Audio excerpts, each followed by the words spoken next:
Hai, what's up semuanya? Well, semua orang pasti suka dengan yang namanya uang.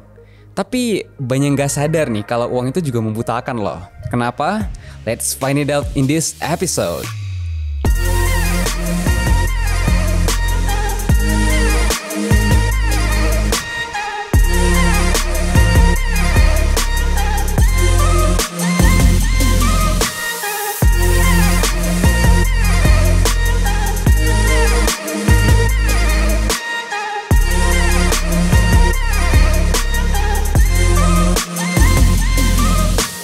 Hai, welcome back semuanya. Welcome back CVV. Welcome back. Hari ini baju lu unik sekali ya. Tumben sekali baju lu seperti itu.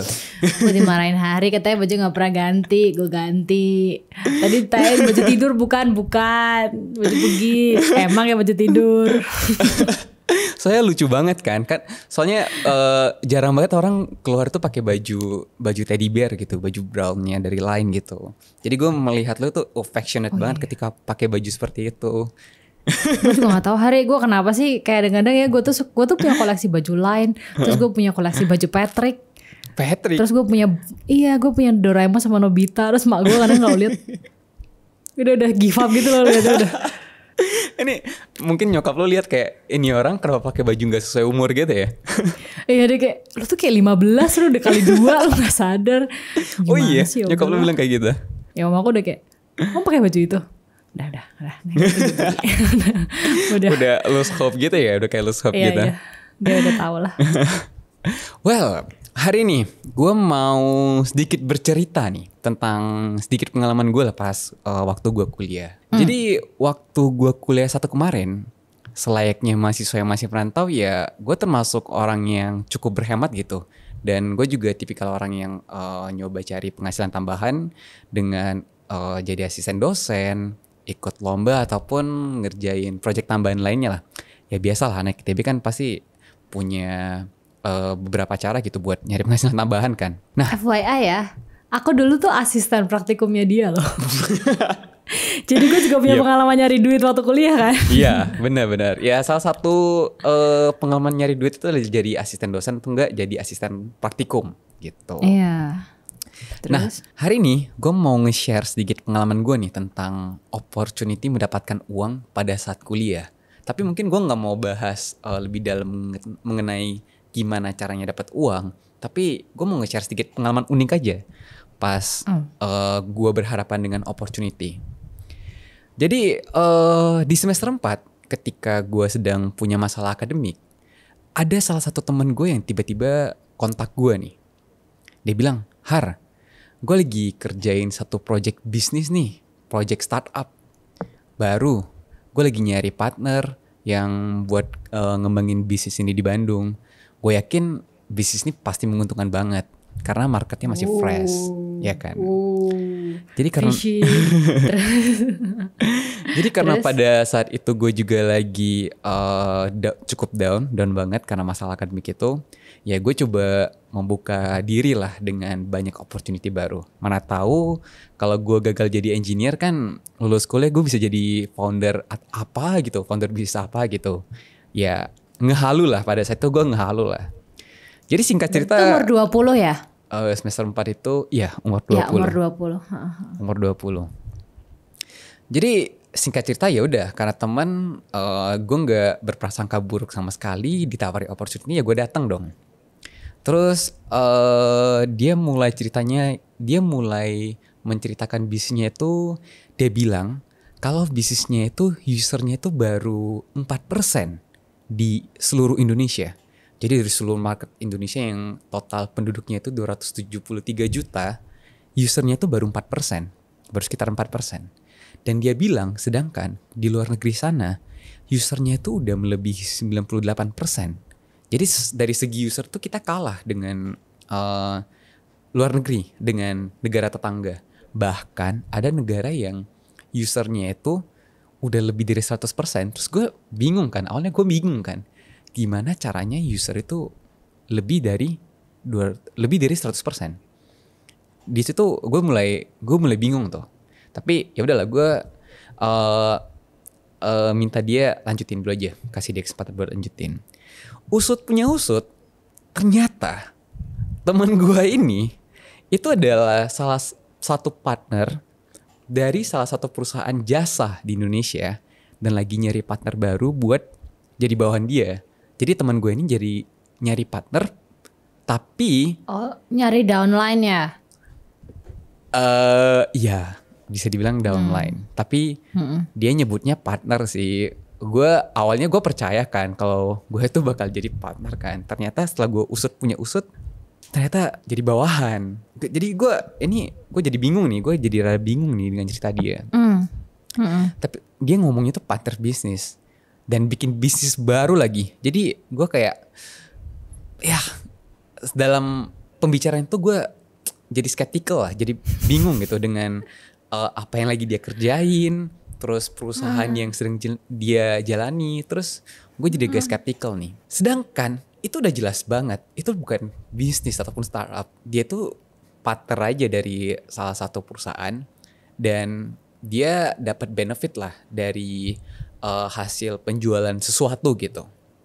Pertanyaan gue adalah, etis gak sih kalau orang nyari duit itu tujuannya benar, motivasinya benar, tapi caranya salah? Sebentar, sebelum gue merasa lu memanipulasi gue nanya dulu. Oke. Kita gak boleh memanipulasi orang lain nih. Menggiring opini kita gak boleh nih. Itu temen lu umur berapa waktu itu? Temen gue... Waktu lu umur 20, dia umur berapa? Sepantaran gue lah. Umur 20-an dia juga. 20? Umur 20, masih sama-sama kuliah. Sama-sama teman kuliah. Teman-teman kuliah juga. Oke. Waktu itu dia di satu kota waktu itu sama lo? Satu kota, ITB juga. Kuliah di ITB juga. Dia di ITB. Oke. Untuk namanya kita samarkan aja lah. Untuk profesinya juga kita samarkan aja lah. Ya, itu nggak penting. Terus ya penting, tapi maksudnya jangan di sini. Iya. Maksudnya kita membahas prosesnya, bukan kasusnya aja toh. Kamu udah temenan berapa lama sama dia sebelum itu? 2 tahun. 2 tahun. Oke. Ya kenalnya mungkin pas dari awal masuk kuliah gitu. Seberapa dekat kamu sama dia? 1-10. 1 tuh gak kenal, 10 tuh kayak lu tuh udah tidak ada keraguan sama orang itu. 1-10 berapa? Seberapa dekat? Wah, bisa dibilang 7 atau 8 gitu. Terus orang ini berpendidikan berarti toh? Berpendidikan. Latar belakang keluarganya gimana? Apakah dia dari keluarga yang mampu? Berkecukupan? Biasa aja. Biasa aja. Apakah menurutmu dia pinter? Pinter. Oke. Agak... Aku coba mengkonstruksi cerita dalam kepala aku dulu. Yeah. Jadi tadi pertanyaanmu adalah, etis tidak sih kalau misalnya orang menjalankan suatu pekerjaan tapi caranya itu salah demi mendapatkan keuntungan. Pertanyaan gue waktu itu lu dijelasin gak startup tuh apa? Kan dia ngomongnya startup nih, ya kan? Gila keren banget ya waktu itu gue denger startup. Waktu itu bahkan belum tahu definisi startup sih. Waktu itu lu dijelasin gak? Dia jelasin? Dia gak ngejelasin startup itu apa. Tapi harusnya di tahun 2017 gitu startup itu lagi booming banget kan. Harusnya orang-orang pada tahu lah startup itu kira-kira seperti apa.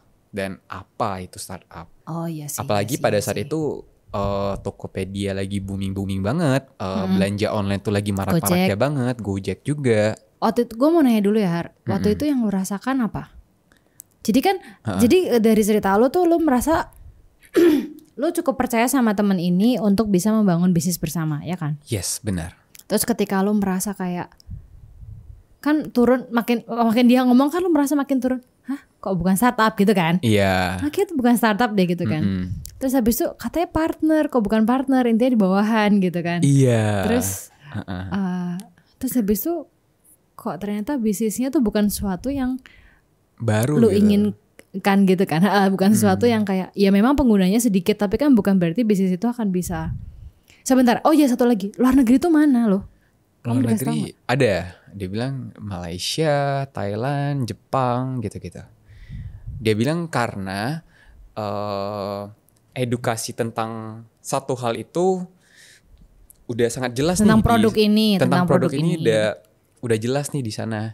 Cuman di Indonesia katanya sih kita kurang teredukasi aja. Katanya sih begitu. Iya, dan memang gue juga nggak tahu ya.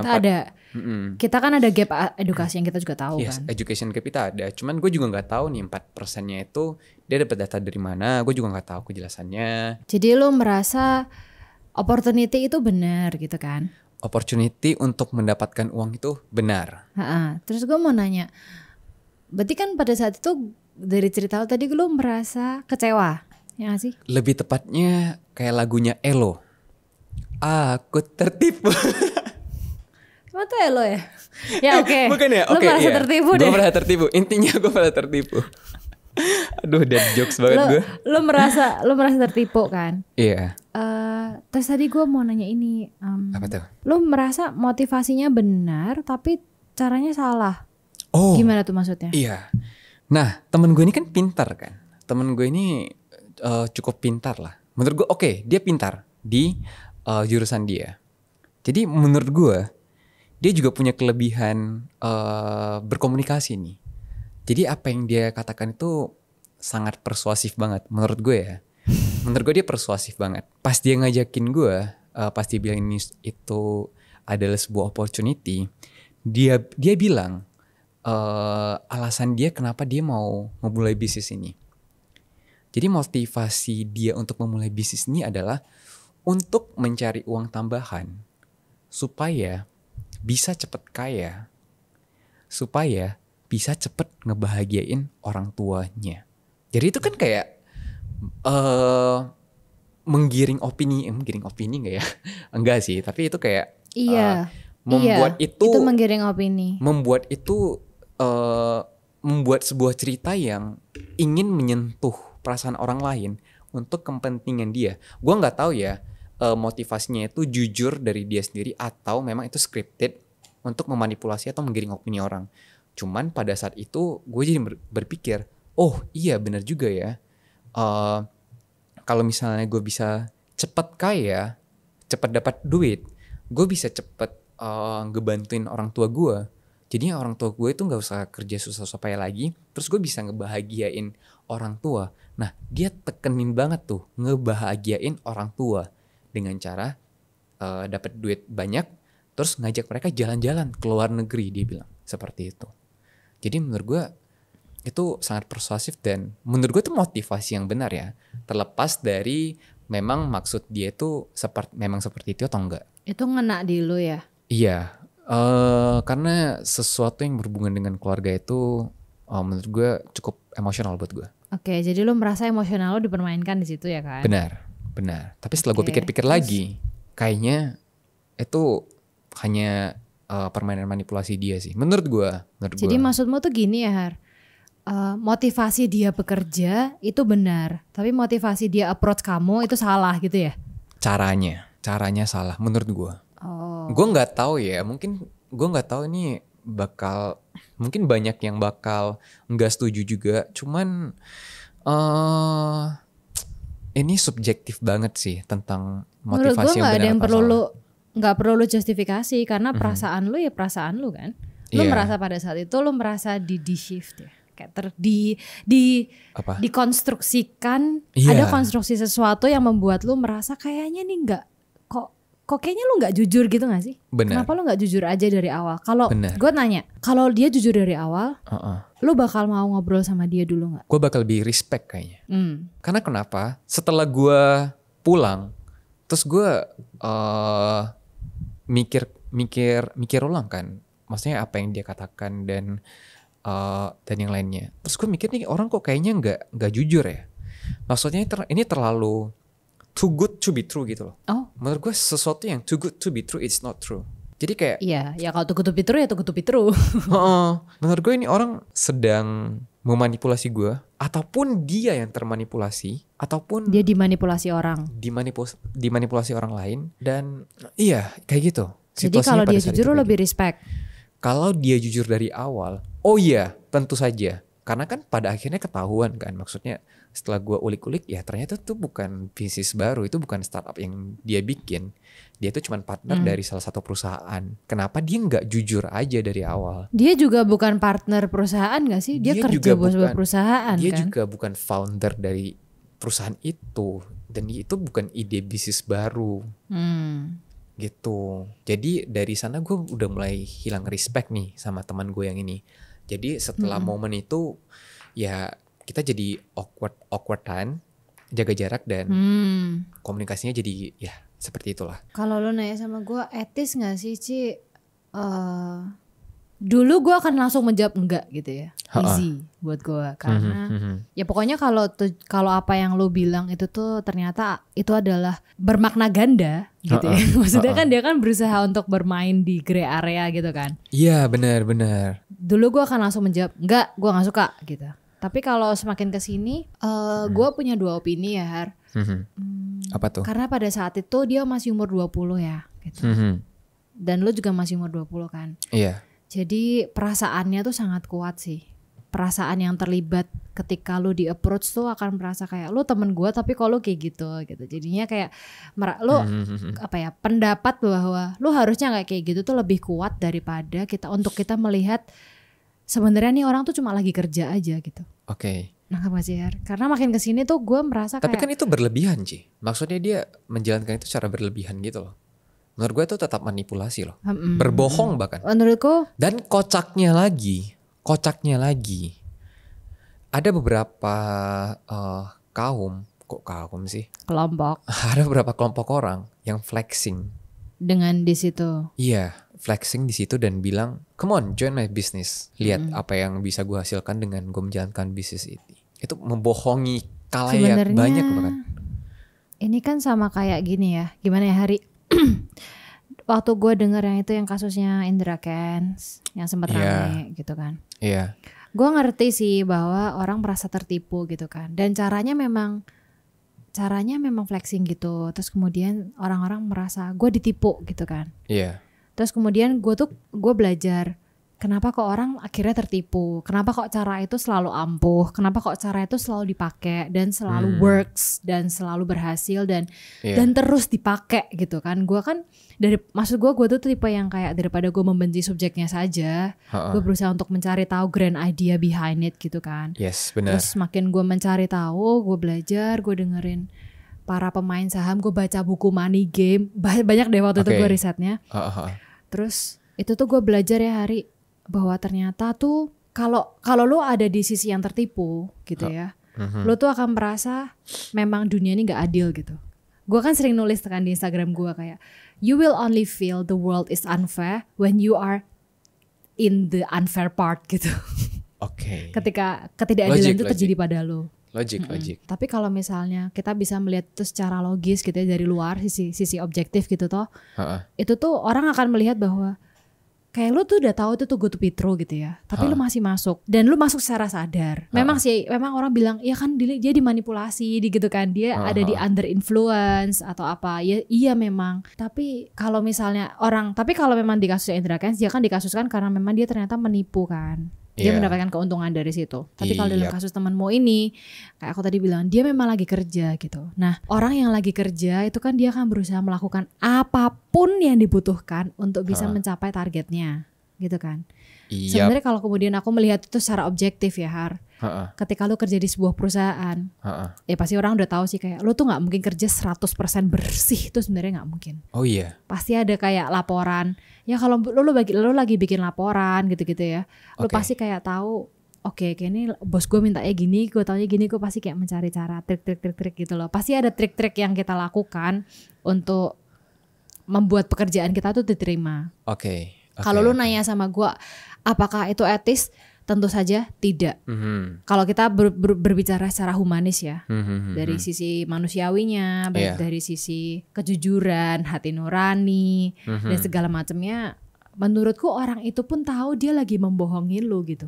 Oke. Menurut lu, waktu itu kan hubungan lu kan tadi going sour ya, kayak kemudian going awry kan. Menurut lu dia tahu nggak kalau dia itu memang berniat membohongi lu? Menurut gue dia tahu. Kenapa? Gue taunya itu karena ternyata gue bukan satu-satunya orang yang di approach. Ternyata ada banyak teman-teman gue yang lain juga di approach dengan cara yang sama. Kalau cara approach satu orang dengan banyak orang lainnya itu sama, kecil kemungkinan bahwasanya itu dia nggak tahu apa yang dia lakukan. Besar kemungkinan itu scripted. atau memang sudah dipersiapkan. Tapi yang lebih bahayanya lagi adalah kenapa gue mengangkat contoh kasus ini. Topik ini. Karena dia itu bekerja di perusahaan yang bergerak di bidang jasa. Amit-amit nih, kalau misalnya motivasinya salah, dampaknya itu kan bukan hanya ke diri dia, tapi dampaknya itu ke customer dia. Jadi dia menjalankan itu ya memang making profit, cuman dia nggak bertanggung jawab dengan apa yang dia lakukan. Karena motivasinya mungkin salah, caranya juga salah. Dia memotivasi orang lain itu salah, gitu. Ada yang motivasinya benar, ada yang benar-benar salah. Kayaknya gue ngerti deh Hari, apa masalahnya gitu. Coba ya, menurut gue nih ya. Masalah di guanya? Cerita lo. Masalah di guanya? Enggak, bukan. Masalah topik ini gitu. Iya, apa tuh? Kayaknya value-nya dia sama value-mu tuh gak match deh. Satu mungkin ya. Soalnya gini, motivasi manusia hidup yang paling gampang dijual, kayak tadi kan gue bilang, gue riset itu kan. Iya. Gitu kan. Intinya manusia itu tuh kalau kamu mau jual sesuatu ke orang, itu tuh cuma dua. Kalau kamu mau langsung closing loh ya, itu cuma dua. Membuat dia mendekati kenikmatan yang dia mau, atau membuat dia menjauhi penderitaan yang dia selama ini punya. Jadi kalau kamu mau gue bisa nambahin langsung, ke yang ketiga kayaknya. Apa tuh? Memberikan harapan, tapi harapan palsu. Ya, itu dua itu kan kemudian dipayungi oleh harapan palsu tuh. Oke. Kayak dipayungi gitu. Karena gini, kenapa aku bilang itu dipayungi oleh harapan palsu? Karena mengejar kenikmatan itu ada batasnya. Bener gak sih? Kayak kita kan juga tahu nih. Semakin kesini kita tahu bahwa kalau lu mengejar ke happy terus tuh ujungnya kosong juga kan. Benar. Nah, tapi kalau lu juga menghindar selalu dari penderitaan, lu lari, ujungnya hidup lu kosong juga gitu. Itulah kenapa dipayungi oleh harapan palsu. Tapi memang itu yang paling gampang Hari kalau kita mau jual barang. Kayak itu tuh kayak banyak lah kayak gitu-gitu. Sehingga orang kemudian terakhirnya merasa tertipu kan. Apaan katanya gini-gini, itu kan palsu gitu, kosong gitu. Jadinya dia itu jual ke kamu supaya kamu mau, karena mungkin dia tahu ya, mungkin Hari ini anak baik nih, sehingga kayaknya dia tuh dekat sama orang tuanya. Oke, gue masuk dari sisi orang tuanya gitu. Jadi dia nyari titik kelemahan kita ya. Dalam tanda kutip ya. Karena setelah gue nonton semua episode Suits di Netflix, lawyer itu selalu berusaha untuk closing kasus itu dengan cara mencari titik lemah lawannya gitu. Dalam kasus ini lu nggak lawannya sih gitu, tapi ya dia berusaha untuk closing lu kan gitu kan. Jadinya dia akan berusaha mencari, hari ini kira-kira aku bisa masuk dari mana ya gitu. Dari sisi keluarga. Oke. Yaudah, gue akan berusaha mendekatkan Hari untuk mengejar apa yang dia mau, chasing happiness yang lu pikir. Enggak sih yang lu pikir mau ya, tapi kayak kebanyakan orang kan dianggap bahwa ya nanti lu kalau udah kerja bisa lepas dari orang tua, lu happy gitu kan, bahagia orang tua gitu. Jadi dia berusaha mengejar ke sana. Nah, tapi itu value-nya dia. Jadi kayak dia berusaha menanamkan value itu ke kamu bahwa Hari kejarlah kebahagiaan ini gitu. Yang fana itu ya. Buat dia, buat dia ketika itu menjadi sebuah value hidup, lu boleh melakukan apapun untuk melakukan itu, untuk mencapai itu. Apapun caranya, menghalalkan. Iya, sehingga dari situ kita bisa ngomong, kalau misalnya kita ngomong cara lu nggak etis gitu. Apanya yang nggak etis? Emang gue salah, gue pengen ngebahagiain orang tua gue gitu. Ngerti nggak sih? Jadi nggak match nih. Sedangkan buat kamu itu tuh memang nanti side effect-nya itu tuh adalah membahagiakan orang tua gitu. Tapi itu side effect, bukan goal-nya gitu.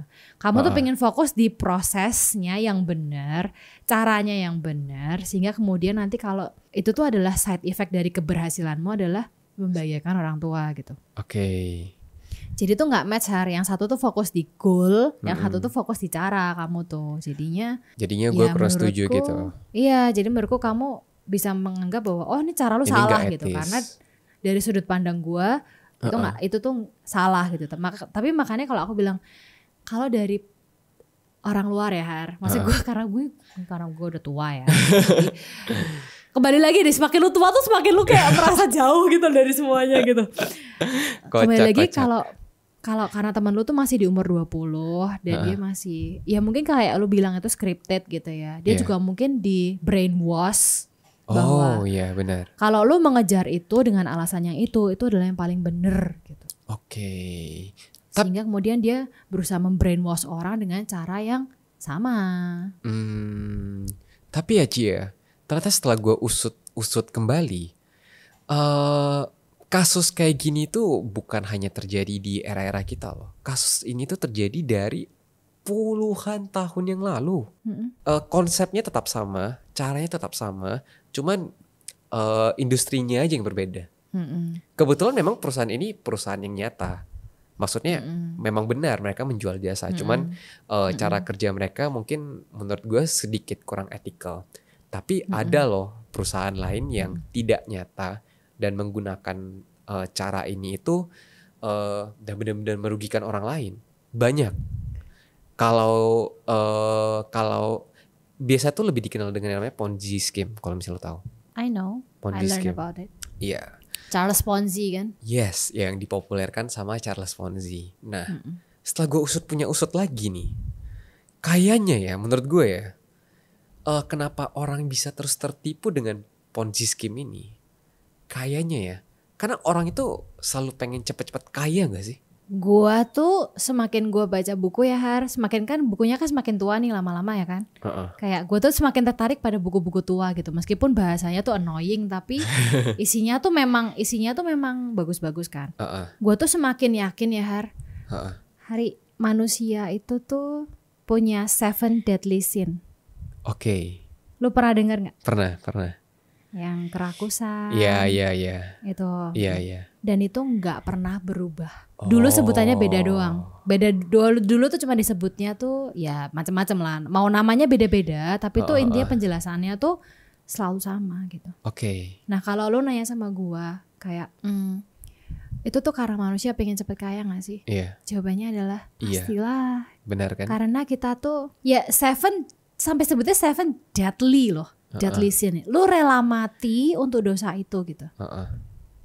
Jadi karena akan sangat sulit untuk menghindari hal tersebut. Iya, kita tuh selalu punya demon di dalam diri kita yang kayak menunggu untuk ada sebuah buku yang ngomong kayak we always have a demon inside us that is waiting to crawl out gitu. Benar. Karena dia bilangnya gini, ketika lo dipancing dengan pancingan yang tepat ya, makanya orang tuh selalu punya Achilles heel, tahu kan? Tahu. Yang kayak lo sekuat apapun kalau lo kena di situ mati lo gitu. Nah ketika lo kena di situ ya iya. Nah salah satunya itu adalah money. Tapi sebenarnya itu kemudian tuh aku belajar money game itu kan. Sebenarnya itu bukan money Har. Jadi 7 deadly sin itu tuh it's never about money itself. Money itu tuh always about citra diri. Anxiety, terus kemudian identitas, baru uang. Jadi tuh money is never just about money. Jadi ketika lo pengen uang, itu tuh yang lo pinginkan tuh bukan uangnya, tapi lo pengen punya citra diri yang sesuatu yang lo pengen capai. Kayak tadi dia jual ke lo pengen dilihat sebagai citra diri anak yang baik gitu. Iya. Atau kemudian lo pengen identitas gitu. Lo pengen dilihat sebagai orang kaya gitu, social status. Benar. Atau kemudian anxiety, lo takut akan masa depan.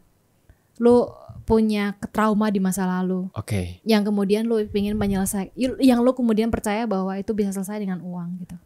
Nah jadi kalau lo nanya sama gue, apakah kemudian masalahnya tuh karena orang pengen cepat kaya? Iya, salah satunya yang ditanamkan itu gitu ya. Tapi yang membuat orang, tapi bukan hanya sekedar pengen cepat kaya yang membuat orang rela melakukan apa saja gitu. Jadi? It's always about who you are. Jadi nggak bisa lo. Kok gue jadi kayak ngajarin orang rekrut ya? Oke gini maksudnya. Ya gue tahu. Memang ngerti kan maksudnya? Iya. Jadi 7 deadly sins itu memang dipakai buat apa ya? Menginfluence orang, memanipulasi otak memanipulasi, kita. Memanipulasi diri kita supaya kita bisa percaya sama orang itu. Dan apakah cara itu salah atau enggak? Ya apa yang kata lu benar banget. Itu tergantung diri lu sendiri lagi seperti apa. Iya, tergantung siapa lu gitu. Kalau misalnya kayak mungkin dia tuh ya Har, kadang-kadang aku tuh merasa kayaknya aku tuh nggak berhak deh ngejudge orang tuh etis atau enggak. Karena kadang gini Har. Benar juga. Kadang tuh dia bisa menyelamatkan hidup orang. Misalnya dia tuh ngerekrut orang ya. Terus orang itu hidupnya berubah dari yang nggak pernah bisa makan, dari dia bisa makan apapun yang dia mau gitu. Jadi kayak dia bisa sekolah, dia bisa bayar apa sendiri gitu. Jadi gimana ya, kayak di titik ini aku tuh udah nggak bisa lagi menilai apakah etis atau nggak etis. Kalau lu nanya sama gue, menurut lu cara gue etis nggak? Buat gue nggak.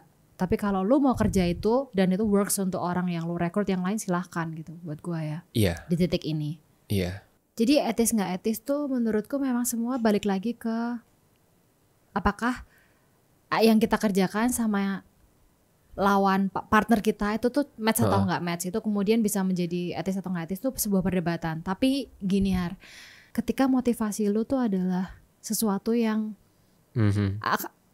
gini deh, hati-hati. Lu sering denger ini gak sih kayak be careful what you ask gitu. Oke, nggak tahu, belum pernah. Oh, lo kok belum pernah dengar? Belum pernah. Gue baca gue lupa deh, kayaknya di salah satu buku agama gitu ya. Random banget bacaan gue ya. Wow, luas sekali. Pokoknya dia ngomong gini, be careful what you pray for gitu. What you are praying for, karena because maybe you get it and then you die because of it gitu. Wow. Logik tulisannya sih. tuh gitu. Jadi kadang-kadang jadi hati-hati lo tuh berdoa apa gitu loh. Lo minta apa? Misalnya lo bilang kayak gue minta 10M gitu. Be careful loh, karena lo mungkin dapat itu tapi kemudian lo mati gitu. You die because of it gitu. Nah, ada konsekuensinya kasus, itu ya. Yes. Makanya kan pertanyaan hidup kemudian menjadi kayak ask what is worth dying for gitu kan. What is karena worth apa yang dying for? Ya kan, karena apa yang lu minta lu mungkin mati karena itu. Lah pertanyaannya tuh apa yang lu minta apakah worth it untuk lu mati gitu kan. Yes. Nah, makanya kemudian kalau misalnya motivasinya tuh just money ya. Kayak tadi kan lu kan enggak maunya kayak Ci kalau dia tuh cuman kayak dia cuman pengen ngejar duit deh Ci gitu. Itu etis enggak? Buat dia etis enggak etis? Itu kita enggak bisa ngejudge. Jawab.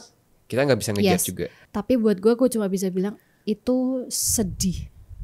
Gue cuman takut dia berakhir sedih gitu. Dari sisi kita, tapi belum tentu juga kan dari dia. Makin gue sering baca buku soal keuangan ya Har. Gue tuh pernah baca soal kisah salah satu investor Amerika yang kaya banget. Dia tuh meninggal di tahun 1940 dengan kekayaan $5 juta di tahun 1940 Hari. Oke. Lu kalau hitung sekarang itu udah ratusan miliar. Oke. Dia meninggal bunuh diri. Oke. Dia disebut dengan raja spekulasi. Lo bisa Google lah. Dia disebut dengan raja spekulasi. Dia tuh salah satu yang paling dia tuh bangkrut kaya gitu ya. Terakhirnya kaya banget. Dan dia berakhir dengan menikahi istri ketiganya dan bunuh diri. Oke. So the more I learn about money, the more I know that you should be careful if what you want is just money. Beneran deh. Bener banget. Itu dia. Jadi, after all, ya kita nggak bisa ngejudge apapun yang dikerjakan orang karena kondisi setiap orang itu berbeda. Tapi satu hal yang paling penting menurut gue, jangan sampai apa yang kita kerjakan niatnya diniatkan untuk menyakiti orang gitu ya. Benar, jangan sampai niatnya itu untuk mencelakakan orang. Dan sebisa mungkin kita harus bisa bertanggung jawab dengan apapun yang kita lakukan. Dan kita harus juga bisa menerima konsekuensi tersebut. Mungkin dari Civivi ada tambahan? Enggak, udah itu aja untuk episode ini. Yap, so itu aja buat episode hari ini. Thank you banget. Jangan lupa kalian masih bisa. Kalian selalu bisa banget nge-streaming podcast ini di YouTube, Spotify ataupun Noise. Dan kita akan ngupload setiap episode baru di hari Jumat jam 7 malam. Dan itu aja buat hari ini. And until next time. Bye-bye. Bye-bye. In love